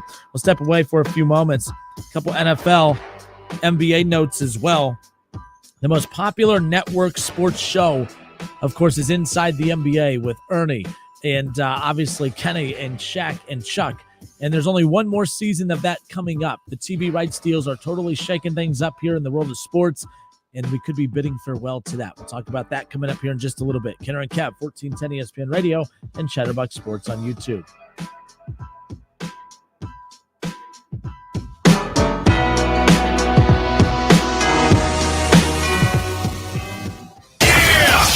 It's the Justin Kinner Show with Kev Nash on 1410 ESPN Radio. Are you involved with a school or charitable fundraiser that holds an auction, bid and buy booth, or a raffle to raise money? Many of the most popular items at auctions or booths are autographed sports memorabilia items. How can you get great items in your event? Call Adam Walter at Sports Investments. Sports Investments has a consignment program for fundraisers that has provided outstanding items. You select items that are proven sellers, including autographed pieces from Tiger Woods, LeBron James, Joey Votto, the Big Red Machine, the Bengals, the Browns, UC, XU, UK, NKU, Dayton, Louisville, Notre Dame, and Ohio State. Sports Investments consigns the items to your group at a highly discounted price. And when they sell, you keep the profit. You don't pay anything in advance. And if something doesn't sell, you simply return it. You'll enjoy the experience of dealing with the Walter family. Call them at 513-891-5000. Email Adam at sportsinvestments.com or visit them on Montgomery Road, right off I-275, just 40 minutes from WING. If you need new roofing, siding or gutters, skylights or patio enclosures, if you're a homeowner or business and need someone you can trust, don't take a chance. Enhance with Lance. Lance Roofing and Siding has been satisfying customers since 1993 and hold an A+ rating with the Better Business Bureau. See Lance Roofing and Siding at their new location at 6903 Dayton Springfield Road in Enon. Call for a free estimate at 864-2722. That's 864-2722. Online at lanceroofing.com. Did you know that looking at the world from a new perspective might make sense, but not when you're in your car? Make sure your vehicle's up to date, including your tires, so you don't end up looking at things upside down. Come see us at Carroll Works Tire. Bald can be beautiful, but not when it comes to your tires. Low, or worse, no tread on your tires is dangerous. It makes it harder for your vehicle to stop, leaving you prone to accidents. Come see us at Carroll Works Tire. You have empty office space to fill or home office to create. You know what you need. You know what you'd like. But you also have a pretty good idea after you've shopped around the usual places what you need and what you like might not happen. Well, then you haven't been to Charles Larrick's Warehouse Outlet. Nobody has their selection. Nobody has their discounts. And every week, there's something new. If you need office furniture, Larrick's Warehouse Outlet can sell it to you for half the price and below manufacturer's selected prices. Half price and below on hundreds of items. Selection from budget to the best. Really, desks from $50 to $5,000. Filing cabinets from $25 to $500. Before you go anywhere else, do yourself a favor and come to Larrick's Warehouse Outlet. With 25,000 square feet of selection, you're not going to go anywhere else. Larrick's Warehouse Outlet at 23 McOil Avenue, Dayton. Open Monday through Friday, 9 to 6. Larrick's, continuing the tradition. Hey, let me tell you about the advantages of driving with my friends at Cordell Transportation. First of all, for the new year, they're offering brand new equipment to drive. They purchased new equipment, and not a lot of people could say that, but they've got it, and they're ready to roll with you. Cordell Transportation is offering an incredible $5,000 sign-on bonus paid over 18 months. If you're an experienced Class A CDL driver looking for excellent benefits, home daily dedicated lanes, no-touch freights, then apply today online at CordellTransportation.com. Cordell Transportation, driven to succeed. Visit us at Hollywood Gaming Dayton this spring for the playoff action and the return of baseball. We've got the biggest screens, the best food and drinks, plus we're giving away Penn bonus play and prizes to Penn Play Rewards members. Not a member? Join by downloading and registering for the Penn Play app from the App Store. Unlock the fun, including a chance to win up to $2,000 in Penn Cash. Make Hollywood Gaming Dayton your spring sports viewing headquarters. Must be in the state of Ohio to wager and over 21. Gambling problem? Call 1-800-589-9966 or visit org.ohio.gov for help. Set your alarm. Memorial Day doorbusters are here at Lowe's. Save big on a Master Forge 3-burner gas grill for just $99. Plus, save over $500 on a Whirlpool top-load laundry pair, now only $896. Beat the rush for these limited-time deals before they're gone. Because Lowe's knows summer savings. Valid through 5/27. Appliance offer valid on items 782472 and 670009. Price includes all discounts while supplies last. Welcome back to Verizon Radio. Our next track will get you amped for our biggest deals of the season. It's called Red Hot Deal Days. Choose your bundle for Red Hot Deal Days. Get a new phone, watch and tablet. Scream yippee-yi-yay, because you can trade in your old phone for a bundle today. Now that's a hot track for Red Hot Deal Days. Choose a new phone, smartwatch, and tablet along with tons more great deals. It's only until May 29th. Visit your Verizon store today. Eligible phone with select trade in an unlimited eligible plan required and service plan required for watch or tablet. See Verizon.com for additional details. For victims of drunk and drug driving, your grief is unique, but you are not alone. You always have a place at MAD. Call the 24-hour victim helpline at 877-MAD-HELP or visit mad.org. You want more Reds talk? Don't miss Wing Reds Weekly with Adam Campbell. Sunday nights at 6 p.m. right here on Dayton's radio home of Cincinnati Reds baseball. 1410 ESPN Radio.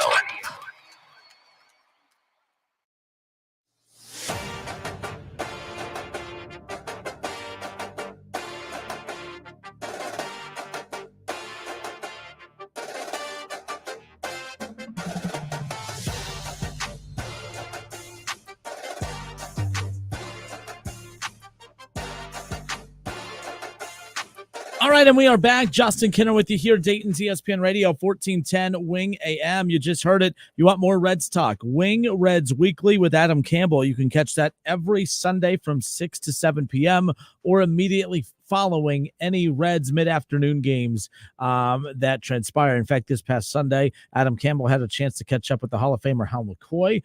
Did a good job with that. In fact, we'll be reaching out to Hal soon to get him on the program as well to get the Hall of Famers perspective, no doubt about it. But hour number one of the show, DaRon Holmes, he's flying back to Arizona tonight, where they reached out and said, hey, it's gonna be the last time that he's kind of in the area for a while. So the fact that he spent his last day in town with us pretty much all day. I mean, he got here about 11 o'clock. He ate some lunch with us, thanks to our friends at Lee's Famous Recipe Chicken, of course, which, by the way, for the best chicken sandwich in Dayton, you could make sure you go and vote for that. We'll have that link for you coming up here in just a moment. I'll share that on the page, but the best of Dayton, so keep that in mind. But shout out to our friends at Lee's. They fed us today, of course. So DaRon sat in on the Keith Byers show from noon to 1, and then, of course, he joined us in the first hour, gave us a lot of time as he's preparing, for the NBA draft coming up. Pretty cool stuff. If you missed our conversation, we'll have that coming up for you around the corner. So, look, man, I'm following one of the weirdest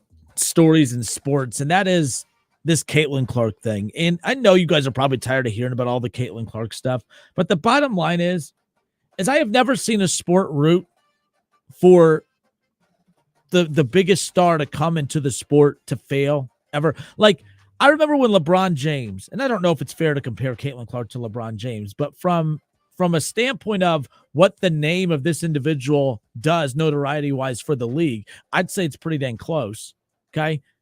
And remember when LeBron came into the NBA? I remember there's a clip of, remember how bad the Cavs were that year? I mean, that's the whole reason they got LeBron James to begin with. But they had Darius Miles, and they had Ricky Davis, and they had Carlos Boozer, and they had guys like that. And I remember there was a video that kind of came out, of them asking the current Cavs players, or at the time those current Cavs players, their thoughts on LeBron James. And they were all kind of making weird little comments about, well, no, he's not going to come here and be the best player on this team. I mean, he's 18 years old, and people always mock those Cavs players who kind of were saying that because he came in and was instantly, 20-plus point per game scorer and just took the league by storm, right? But overall, the league was very receptive to LeBron James coming in. Very receptive. I mean, the NBA knew how important it was in the post-Michael Jordan era, despite having those major stars like Shaq, like Kobe, all right? Like, the Spurs, and look, we know how talented Tim Duncan and the Spurs teams were, but they weren't the face of the NBA. In fact, they almost hurt the NBA at times because of how bad the ratings were when they were in the finals. No one liked to watch the Spurs. It was a boring brand of basketball. It just wasn't aesthetically pleasing, right? But people loved LeBron. People loved Shaq and Kobe. They loved those Sacramento Kings teams with Mike Bibby, Peja Stojakovic and Vlade Divac. And I mean, I love those Sacramento. In fact, I love that Lakers-Kings rivalry back in the day. But the league knew, and the league's kind of in that situation now, the NBA, where when LeBron retires, you're going to have star players in the league, but you don't have a face of the league. I don't like when we do this of, well, when LeBron retires, who's the face of the league? Sometimes you don't have one. I always compare it to, in baseball, people say, well, who's the Reds' ace right now? Up until coming into this season, I didn't think that the Reds had one. I mean, there's expectations on Hunter Green. There's expectations on Andrew Abbott, who was great last night. Great expectations for all these pitchers. But honestly, Hunter Green doesn't look like the Reds' ace. Andrew Abbott is very, very good. But I think right now you look at the fact that they have a lot of really good pitchers. Do the Reds have an ace? Nick Lodolo is the closest to looking like the Reds' ace, but I don't know if he's an ace. Right? Or at least yet. He's developing into that. Not every baseball team has an ace. Not every rotation has an ace. And that's kind of how I am with the league. I don't think there is a face to the league. And the WNBA hasn't had a face of that league in forever. I don't know who before Caitlin Clark came in, who's the face of the WNBA? Well, Kelsey Plum works so hard. They all work hard. There's a lot of NBA players that work hard. There's a lot of professional bowlers that bowl hard. No, you know what I mean? There's a lot of golfers that golf hard. No one's Tiger Woods.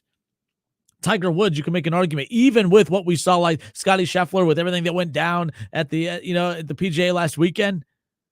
Is he the face of golf? If you bring up Scotty Scheffler to non-golf fans, are they going to know who he is? To me, and that's my test for that, by the way. When you want to bring up the fact that, how do you gauge what the face of a league is? If I can go to a non-fan of your sport and bring up a name and you know who it is, that's probably the face of your league. You could bring up LeBron James to non-basketball fans. They know who he is, right? You could do that with LeBron. Before, I think you could do that with Caitlin Clark now. I don't think you could do that before. Well, Angel Reese, she plays so hard. Yeah, bless her heart. But I don't think you take Angel Reese's name across the country and bring it up. I don't think people know Angel Reese's name. I don't like watching this sport root for her to fail has just been very, very strange. Because if there's ever a sport that desperately needs a face of the sport, it is the WNBA, and there's no doubt about it.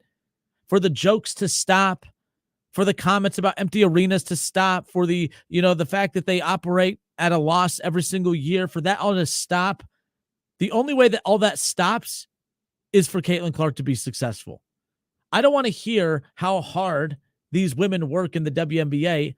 All NBA players work hard. You take LeBron James out, it's good. LeBron, now the NBA is not going to falter. It's not going to fail, okay? But the NBA is not as interesting without LeBron. That's why this NBA playoffs is so important, because it's developing new stars. Obviously you look at, Ant, and you look at these other guys in the league. You look at Tyrese Halliburton. There's a great opportunity for these guys to play on the big stage and not be overshadowed by the likes of a Kevin Durant or a LeBron James or a Steph Curry. Even when Jason Tatum and Brown and the Celtics were in the finals a couple of years ago, it wasn't, oh my gosh, Jason Tatum and Brown and the Celtics. It was, the Celtics are playing Steph Curry, Klay Thompson, Draymond Green, and the Golden State Warriors, right? This is a chance where it's not that. There's no star that's overshadowing the others. Everyone has a blank slate to go out there and prove that they're trying to vie to be the next face of the NBA. But the WNBA, they need Caitlin Clark. They know it, and they're doing everything they can to poo-poo on it. Now, here's the other thing, too, the Diana Taurasi stuff. To go back and say, well, she's right. It's not going to be easy coming in. You're having an imaginary argument. Who said, okay, and I'm being dead serious here, who said Caitlin Clark was going to come in and just take over the WNBA? Who said that? Well, there are a lot of people that who's a lot of people. You guys ever have that friend that always does people are saying, what people? I hate that. I have a couple friends like that. Well, people are saying, and I'm always like, well, what people? What people? But did Caitlin Clark say that? Did Caitlin Clark say, man, I'm bored in college. I need to go to the WNBA to dominate that? No, she didn't say that. She didn't say that it was going to be easy. In fact, she said all the things that she said, but almost making it sound like Diana Taurasi saying an argument for her. Like, man, listen, she ain't going to be squat when she gets here. Like, stop it. Like, some randos on social media, that's who you're having that argument with? That really? I mean, I don't understand.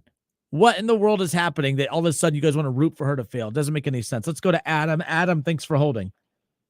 No, hey, appreciate it.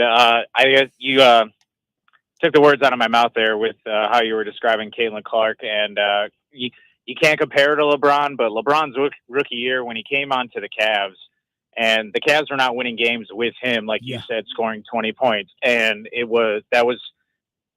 that's what everyone said. Oh, is he the chosen one? Is he this? Is he everything that he's supposed to be? Now he's been in the NBA 20 plus years, and everyone has a different opinion about it. You also said it too.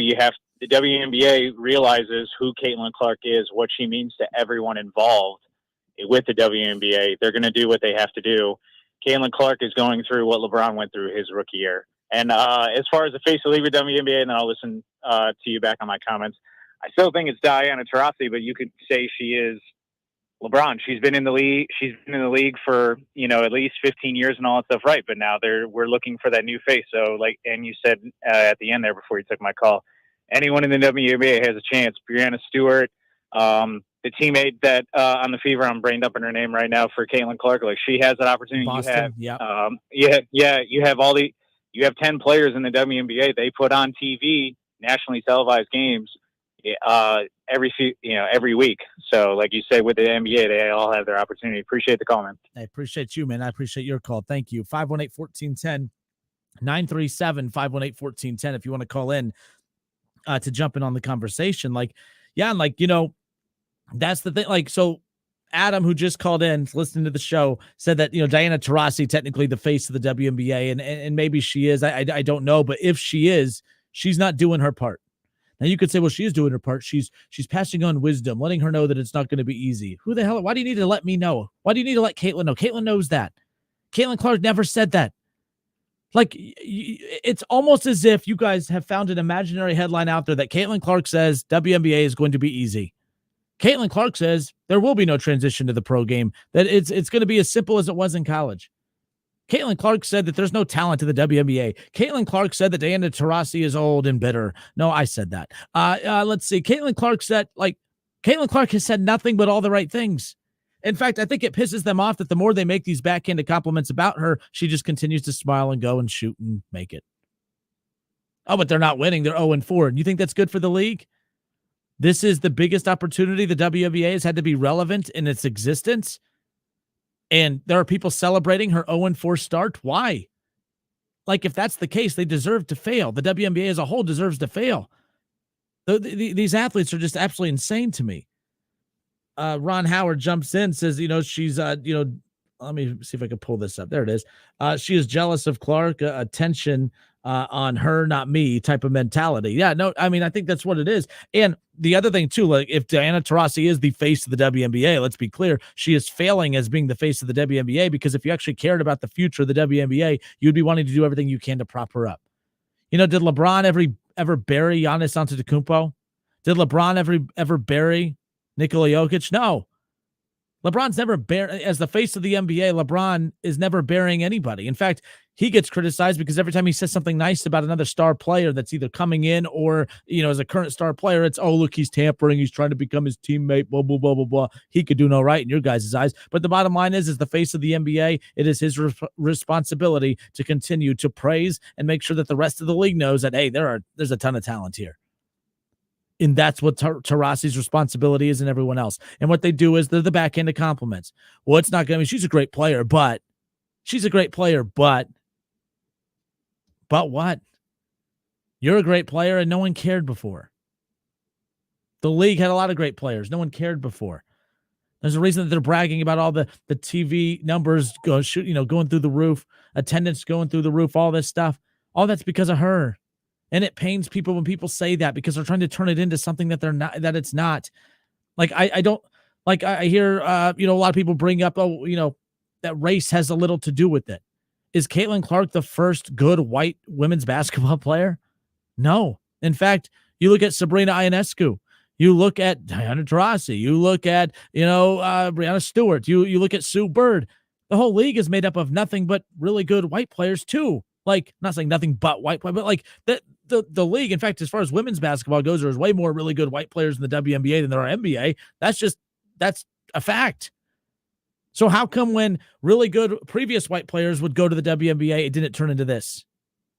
Like, that's why I don't think it's race. I don't think it is that either. I don't know what it is. This is just straight up jealousy because every WNBA athlete in there feels that, well, we work hard and we've been really good and we should have got this attention before. And now everyone's saying she's why the league is where it is, because that's true. No one is saying you didn't work hard. No one is saying that you're not talented. But what everyone has been telling you is you're not interesting. Caitlin Clark's interesting. Caitlin Clark being interesting doesn't mean that you're not talented. It just means that she's more interesting than you. It's as simple as that. That's why I don't buy into the race element of this. It's not like there's never been a talented white women's basketball player to come into the league before. Sabrina Ionescu, she didn't catch this heat. All right. You know what I mean? Like Katie Smith, way back in the day, coming out of Ohio State. Great. She played for the Minnesota Lynx. She was a great player in the WNBA. No one hated her because, people hate on Katie Smith because she was a white player. No, that didn't exist. So I don't believe that race exists in this. And if it does, I don't know where it's coming from, because what has she said or done that's wrong? Well, how come she gets a shoe deal? And because, again, her following is bigger. There are probably players that are bigger and stronger and more skilled than her, but her following is what's getting her these shoe deals and all these endorsement deals. And it's her following that's getting people to tune into the WNBA for the first time in decades. It's as simple as that. It's not a hot take. We don't need to tiptoe around the race conversation. I just don't think that while people want to make it about race, like we want to do about everything, I don't think that that's what this is. I really do not believe that that's the case. This woman is polarizing. She's a hell of a basketball player. And it's as simple as that. Nothing else. And this is just simple jealousy. At the end of the day, simple jealousy. And if the WNBA wants to celebrate her 0-4 start, more power to that league. That's why that league's not going to work out, big picture, whatever. It is what it is. I mean, look, no charter flights, all this stuff. She comes to the league, she gets that. TV deal. Oh, with the TV deal, it's because it's been for years the success of the league that's led to it. What years of success? Again, they operate at a loss every single year. No one's attending games. No one's watching the games. Caitlin Clark comes into the league. People are watching. People are attending games. People care. So stop trying to root for her to fail, because if she fails, you fail. It's as simple as that. Kinner and Kev, 1410 ESPN Radio. We'll be right back.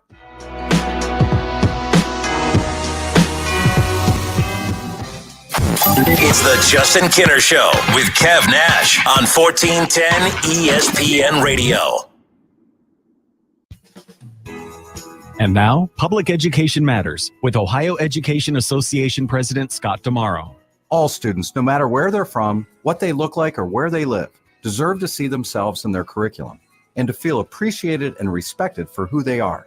Join us in celebrating Asian American, Native Hawaiian, and Pacific Islander Heritage Month, and celebrating the beautiful diversity of Ohio's public schools. Public Education Matters, brought to you by the Ohio Education Association. We're recording this Progressive commercial on a real boat to let people know that when you bundle your home, boat, and other vehicles... What was that, Flo? Progressive saves you money, Jamie! Why are we doing this on a boat? We were going for authenticity! We're going to the city? Authenticity! You mean Atlantic City? But we're not in the Atlantic! Are we? Bundle your home and other vehicles with Progressive. Progressive Casualty Insurance Company, affiliates, and other insurers. Not available in all states or situations. Hey everyone, it's Ted from Consumer Cellular, the guy in the orange sweater, and this is your wake-up call. If you're paying too much for wireless service, you don't have to keep having that nightmare. Consumer Cellular has the same fast, reliable coverage as the leading carriers for less. And for a limited time, new customers receive their second month free when they sign up and use promo code MONTHFREE by May 31st. So why keep spending more than you have to? Seriously, wake up and call 1-888-FREEDOM or visit consumercellular.com. Taxes, fees, and other third-party charges will apply. See website for additional details. Let's face it, nothing makes you look older than you really are than thinning hair. But what if you could not only increase your hair count, but promote new hair growth without surgery, without drugs with potential side effects, and without a prescription from your doctor? Well, now you can, thanks to a breakthrough new supplement called Hair Grow, provided by New Nordic, the #1 supplier of dietary supplements in Europe. Hair Grow is now available in the U.S. Only Hair Grow contains Tocogaya, a powerful antioxidant that has received a U.S. patent. Multiple clinical studies show Hair Grow is safe and effective in promoting new hair growth. In one study, 95% of the patients using Hair Grow saw increased hair count. Don't lose more time and more hair. Try Hair Grow today to feel and look your best. Available online at Amazon, Walmart.com, and NewNordicUSA.com, or in stores at your local CVS.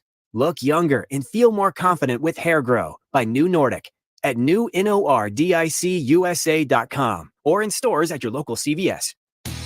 Hi, this is Michael, your service manager at Dave Arbogast Buick GMC in Troy, Ohio. I am inviting you to give us an opportunity to earn your business. We have expanded our hours to better meet your needs. We are now open until 6 p.m. during the week and 8 a.m. until 2 p.m. on Saturdays. We service all makes and models. We offer convenient shuttle service as well as pickup and delivery. Please visit us on the web at arbogastbuickgmc.com or in person. Exit 69 on I-75. Look for the giant American flag. I hope to see you soon.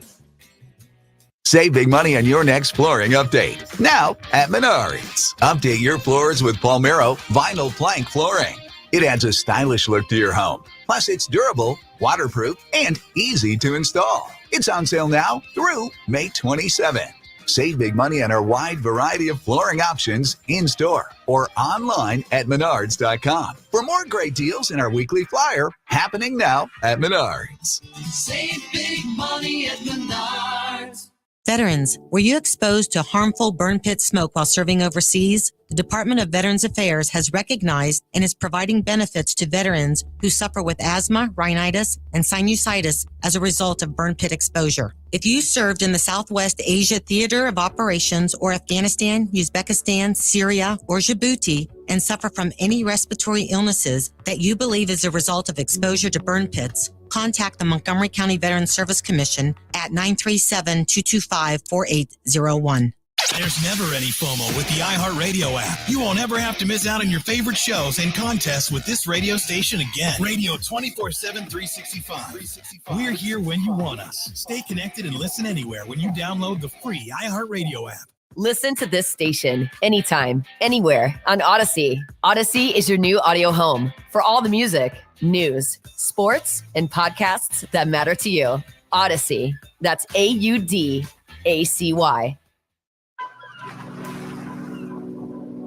There's a crisis facing us today that reaches far beyond borders or boundaries. It's our planet, and it's in trouble. Scientists estimate that climate change will increasingly alter our planet, and many of our land and water resources will be at risk. Without them, we could lose many of the natural habitats that support life on Earth. Not only will numerous plant and animal species disappear, but the quality of life for all of us will never be the same. What scientists haven't calculated is the power of the human will to work together to save the future of our natural world and all of its inhabitants. If you're ready to make a difference that lasts, to help protect nature and preserve life, visit the Nature Conservancy at nature.org today. That's nature.org today. Cars and parts, swap meet and car show, bring the family. Hot rods, muscle cars, classics. You gotta see Cars and Parts Giant Swap Meet and Car Show this Friday, Saturday, and Sunday at the Clark County Fairgrounds in Springfield. Great family fun. Bargains on everything automotive, from rare old parts to racing collectibles. You gotta be there this weekend at the Clark County Fairgrounds in Springfield. Call 937-376-0111 for details. Cars and parts, swap meet and car show, bring the family. 1410 ESPN Radio gives you 5 straight hours of local sports talk every weekday. Don't miss Off the Bench with Trace Fowler at 1 p.m., followed by the Kinner and Kev Show from 3 to 6 p.m. The best local sports talk in the Miami Valley right here on 1410 ESPN Radio and on the iHeartRadio app.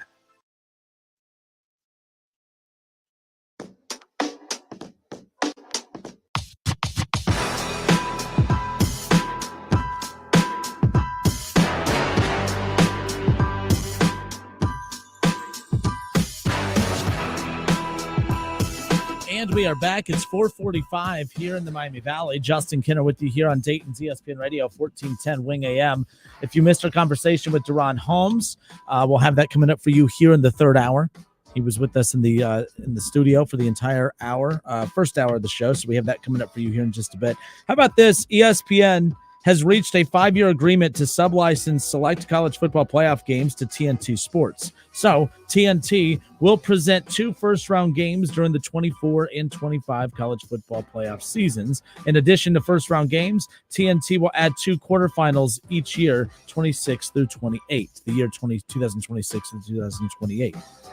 Interesting. We've yet to see TNT in on that type of stuff too. So again, kind of like March Madness, where you're being kind of bounced around between, whether it's True TV or whether, or CBS or TBS or wherever it is. That's basically what this is going to basically turn into. I mean, there's more games, there's more opportunities to spread it around and get more networks in on the bidding action. TNT's been busy. TNT losing the NBA, but getting in on the college football playoff action is an interesting direction. No doubt about it. I don't know if you guys heard today, but coming up, not after this playoff run, the Western Conference Finals, but after this season, next season will be the last of Inside the NBA with Shaq and Chuck and Ernie and Kenny and those guys. So that, to me, is the best sports network show on television. I mean, nothing even comes close. Just the natural chemistry between all of them. I mean, my favorite thing is I'll sometimes go down a rabbit hole and just watch some of the funniest clips of just Chuck and Shaq arguing or whatever. Again, the way that they present to you the NBA is how we watch games with our buddies. Like, it's just constant, the smack talk and just the humor, everything that comes with it. That's what you love in a show. And you feel like other shows force it a lot. And that's why that no other show has come close to touching what TNT has been able to do with that, inside the NBA. So that's unfortunate, but we do get one more full season with that, no doubt about it. So yesterday, Kev Nash brought something up that was interesting that I wanted to kind of dive back into a little bit today, because this came out a little bit ago that the, Kansas City Chiefs quarterback Patrick Mahomes commented on Rashee Rice and Harrison Butker. Now, the Kansas City Chiefs have had a very interesting offseason. Okay, you've had all the legal issues with Rashee Rice, which is, off the field. You have Harrison Butker and the comments he made during a commencement speech recently over the weekend, and that's garnered a ton of attention. You have the constant stuff with the Taylor Swift and Travis Kelce and everything, which I don't think is fair to say that that's a distraction. I mean, these are larger-than-life celebrity athletes and he's dating a larger-than-life celebrity, pop star. Is it fair to say that Travis Kelce's relationship with Taylor Swift is a distraction to the Chiefs? I mean, you might have an argument if they didn't win the Super Bowl last year, but they won the Super Bowl with all that coverage, with all the non-football talk of, oh my gosh, how many times is Taylor Swift's name brought up during the broadcast? How many times is the camera panning over to Taylor Swift during the game? But nonetheless, a lot of non-football things being discussed with the Kansas City Chiefs. And then you look at the Cincinnati Bengals, who are dealing with the ongoing contract disputes, of course, with T. Higgins. And then the trade request from Trey Hendrickson, right? And that Jamar Chase, who has been very, very quiet this offseason, I haven't heard a whole hell of a lot from Jamar Chase, but Jamar Chase is kind of sitting back and waiting, to see what happens with Justin Jefferson, because Justin Jefferson, once he gets paid, that's not going to be what Jamar Chase gets paid. That's where the negotiations start. Right? Like, whatever the number is, if it's $35 million a year for Justin Jefferson, guess what Jamar Chase is saying? Hey, negotiations, we're starting at $35 million a year. So that's something to keep in mind too. Even though he's being silent, that's playing a role in the back. Like, that's something that he's consumed by as well, and as he should be. But we chalk up the distractions for the Bengals as, and I said yesterday, and I'm kind of walking it back a bit because I thought about it more, that, well, that's just business. That's part of it. That's business.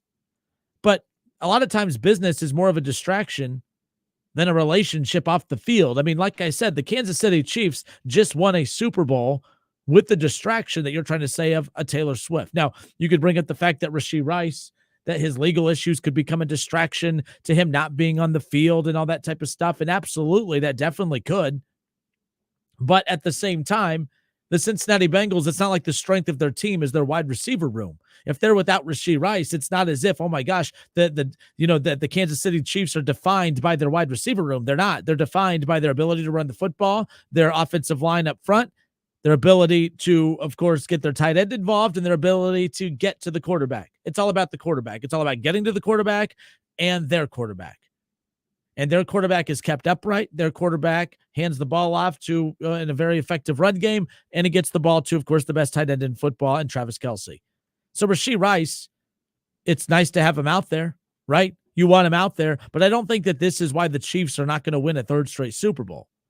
All the strength of this team is still intact. Oh, but what about Harrison Butker? Oh, he made some comments you didn't agree with. I'm not saying I agree with them either, but stop being soft. If Harrison Butker's commencement comments in May of 2024 keep you from winning a game in September of 24, what is wrong with you? Like, we got to stop creating these false narratives that really don't exist. Because yesterday I said, you know what? The Chiefs, their offseason is way more distracting than the Cincinnati Bengals. Now that I'm sitting here thinking about it, it's not, though. It's really not.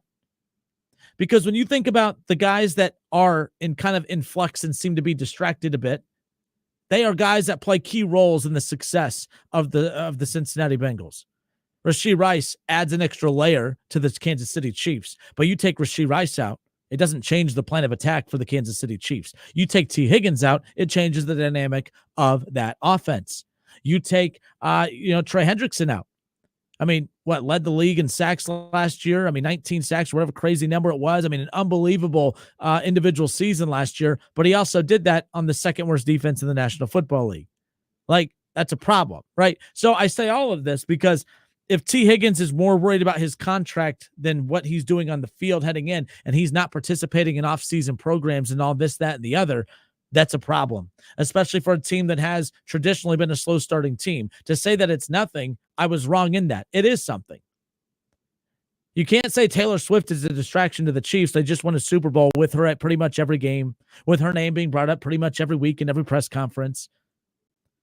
You know what I mean? Like, that's not a distraction. It may be a distraction for you. It may interrupt. It may interfere with your viewing habit. It doesn't interfere with the Kansas City Chiefs' ability to go win Super Bowls because they've done it. Yeah, but what about Harrison Butker? I don't agree with his comments. I'm not signing off on his comments. But you got to stop letting comments from people that don't influence you in any kind of way matter. Who cares? I mean, care, I guess, what he said, but why are we losing sleep over it? He thinks a certain way, and he has the right to do so. And I don't sign off on it by any means, but he has the right to do so. It is what it is. And if it's a distraction to the Chiefs and they feel they need to move on from him, then that's up to them. But why do we as fans who don't follow the Kansas City Chiefs and probably didn't even know who the hell the kicker was until this commencement speech, if the commencement speech in May keeps this team from winning a Super Bowl in February of 25, I don't know what to tell you. So we're 0 for 2 on potential distractions. I don't think Butker's a distraction. I don't think Travis Kelce and Taylor Swift's a distraction. Rashee Rice plays the role of the potential to be the most distracting piece to it all when it's all said and done. But here's the deal. The wide receiver room, as I said, is not the strength of the Kansas City Chiefs to begin with. They're not winning a Super Bowl because of Rashee Rice, and they're not going to not win a Super Bowl because he's not out there if he's not out there. And charges were dropped recently, by the way. So there's that aspect of it. Doesn't mean a suspension is not coming. A suspension is coming, but it won't be as severe now with these charges being dropped off to the side. So keep that in mind. I'm Justin Kinner and Kev 1410 ESPN Radio. So when Kev Nash asked yesterday, which offseason would you prefer? Which distracting offseason would you prefer? The Kansas City Chiefs offseason or the Cincinnati Bengals offseason? And I said yesterday the Bengals. But I'm taking my answer back. I'm saying the Kansas City Chiefs. Nothing's changed for the Kansas City Chiefs. They got the Chris Jones thing taken care of. Okay. They have shown that they are more of a mentally tough team than the Cincinnati Bengals to begin with. They've been able to overcome so much. They've been able to do things that no other team in football has been able to do, to win the back-to-back Super Bowls and potentially have an opportunity to win back-to-back, to be a dynasty in a sport that is set up for parity, to set up for teams not to dominate the way that the Chiefs have. The Chiefs are at a whole other level right now. And it's not because of Rashee Rice. He helps. But it's not because of Harrison Butker. It's not because of Rashee Rice. And they already proved that Taylor Swift is not a distraction by winning last year's Super Bowl. So to me, I think that the Bengals offseason is a little more concerning. Okay. I keep watching the Pat McAfee show and you hear AJ Hawk and you keep hearing a lot of these other guys that have had similar injuries that Joe Burrow has had, who has this injury on his throwing hand. They say they lose, a lot of mobility in that hand. that random pain just occurs out of nowhere. And that's that's retirement time for them. And they still are impacted by it to this day. This is a guy that throws using that hand. When he gets sacked his 30 plus times a season and he falls back and lands on that hand, like that's a concern. That's a concern. Oh, but he's back at practice. Yeah. Deshaun Watson's back at practice for the Browns. It doesn't mean that I'm thinking, oh man, the Browns are winning a Super Bowl until I know that, it's that he's going to be effective to start the season. Can Joe Burrow be effective to start the season? That's key. You don't know that. We don't know that. In fact, he's never been effective to start the season at all the last couple of years. I mean, he hasn't been effective. That's just the reality of it. The Bengals have not been effective in the first month of the season. And now you got a wide receiver that's not 100% committed, that's not going to report to offseason, activities. Will probably not participate hardly at all in NFL preseason. Now, a lot of you say, well, it doesn't matter because preseason, they don't play their starters anyways. You got to understand something. Here's why we need to be a little bit more concerned about Zach Taylor and the Cincinnati Bengals. Excuse me. Is if we actually, when Kevin and I talked about this on yesterday's show, and I'm sure we'll get back into it when him and I return to the airwaves on Friday, but the bottom line is if you think that the whole Bengals struggles to start the season in September are because they're not going to play their typical one possession drive in 4 or 3 preseason games, you don't understand what actually goes on, because they may not be participating in their one single drive in a preseason game. They're participating in practice every day. They're getting hit every day. They're getting prepared physically and mentally every day. They're out there trying to get the rhythm down and everything. They're doing all those things in the preseason. Not preseason games, in the preseason, in training camp. And now you got a receiver that's going to be missing most of that time. You got Joe Burrow, who, although has been cleared to go participate in all team activities, we don't know how much that's going to impact him physically until, the season starts. So you don't know that. You don't know what to expect with T. Higgins. Trey Hendrickson is saying all the right things, but you say all the right things until you don't. He's coming off of a point in time where he just said, hey, I don't want to be here. I want to be traded. So to me, a lot of distractions for the Cincinnati Bengals. I don't think they did enough to improve the team in the offseason as far as elevating their run game. I know they got the running back from the Colts, but again, that's a guy who is splitting carries. I mean, it's not an everyday horse back. So until I see that, again, you don't know what you're getting there. What did you really do to improve the second worst defense in the NFL? All right, you get a big guy to clog the middle. All you did was you replaced DJ Reader. Guess what? You had DJ Reader who clogged the middle last year. Second worst defense in the NFL. So, yeah, but they drafted so-and-so. Until you physically see it, you don't know. You're hoping that rookies can get the job done, but until they do it, you don't know. To me, the Cincinnati Bengals, I'll take the Chiefs offseason over the Bengals offseason as far as that's concerned. But Kevin and I will get back into that more as time goes on. So, that wraps it up for hour number 2. Ron Howard says if the Chiefs win 3rd straight Super Bowl, the NFL is seriously rigged. I don't know how that's seriously rigged. Explain, Ron. Why do you think that?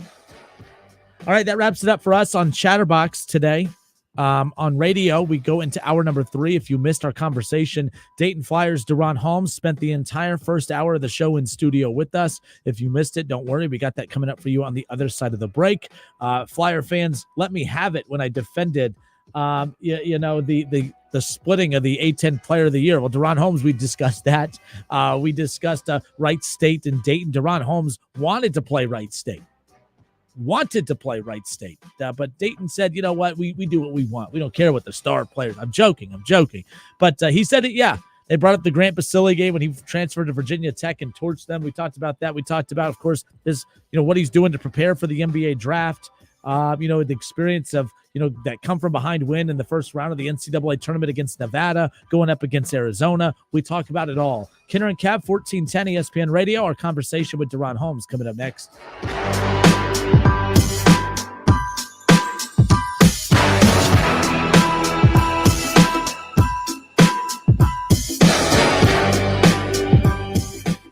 Coming to you live from the Superbook Sports Studios in Kettering. You're listening to Dayton's ESPN Radio, 1410 Wing AM.